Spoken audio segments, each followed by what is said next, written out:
On today's episode of Crappy RV, I'm going to walk around my 2022 fifth wheel and let you know everything that was wrong with it that I can remember and everything that got fixed. We're going to start with the back wall. As you may or may not know, the back wall separated from the floor in there, and that tube was hollow. So now it is a stuffed tube. Now there's wood in there for something for the screws to grab onto.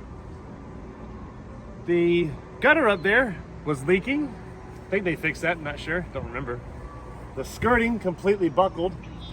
You can see there's still damage on the side over here from when the Slideout came in and buckled against it.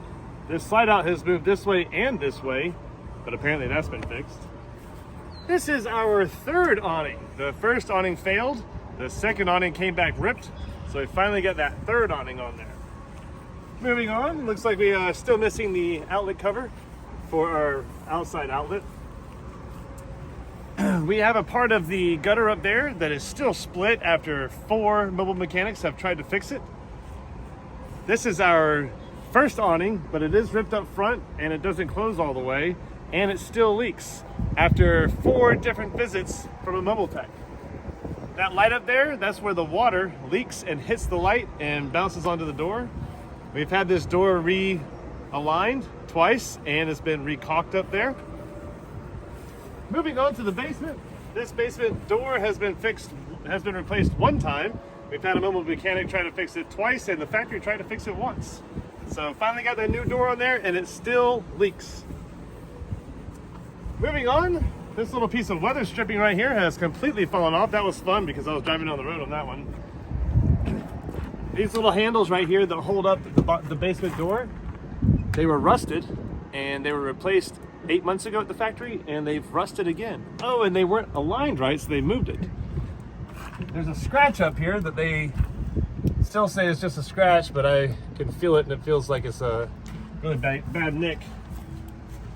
Moving on, my auto level has worked maybe a dozen times.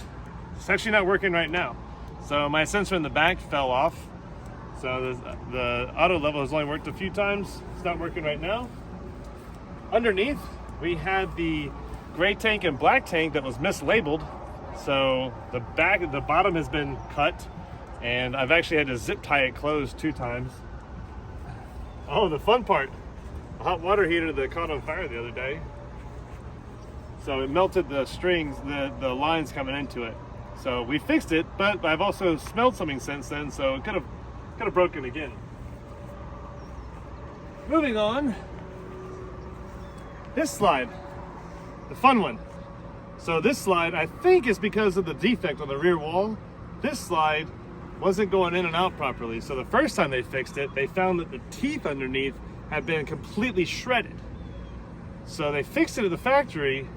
Since then, it started popping again like it was doing before.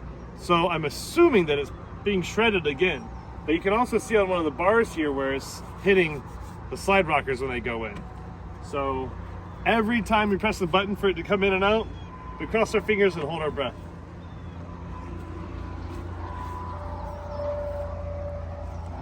Moving on to the rear, we still have a leak on this side coming from the gutters. I'd say the gutters probably have like 6 really good leaks on it. That is our exhaust vent for our microwave. We didn't have one before we went to the factory. They graciously put one in for us, but they didn't send it in the microwave, so the air would just come in and come back into the RV. So yeah, that was fun. And nothing on the back yet. So the back has been sealed. We've been good to go since then, but again, fingers crossed, holding our breath. Good luck out there. So I almost forgot, there's a few more things. Up on the roof, our vent stacks didn't make it to the very top, so the smell was coming up and going right back into the RV. So that had to be fixed. There are a few screws coming out from where the gutter is, so if you stood on the roof looking down, you could see screws coming out. I can't tell you how many of these little things come out on here, up top, on this slide, and the other slide topper. Oh, we magically had one of our tires replaced, and nobody knows who did it or when they did it, or there's no record of it, but we had a tire replaced while I was at the factory. And then we also had a hydraulic leak. So at one point we couldn't even move our slides in and out. So the hydraulic fluid was pouring underneath our underbelly. So the hydraulic fluid leak had to be fixed and our entire underbelly had to be replaced. And there currently is a leak under our kitchen slide. Good luck out there.